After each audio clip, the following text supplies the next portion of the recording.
The onset of Cyclone Tauktae has left Mumbai with very heavy rains and gusty winds since May 16th at night, leaving several roads inundated.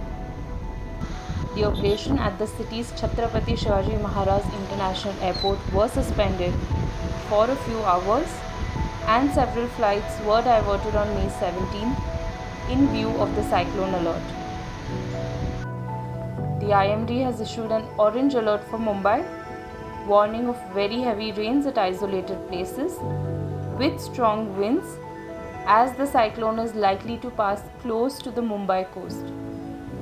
Maharashtra Chief Minister Uddhav Thackeray took stock of the situation in Mumbai, Thane and other coastal districts of the state in the wake of the cyclonic storm.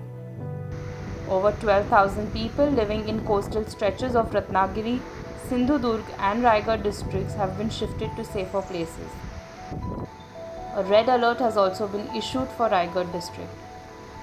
The cyclone has now intensified into an extremely severe cyclonic storm and is likely to reach the Gujarat coast by evening on May 17th.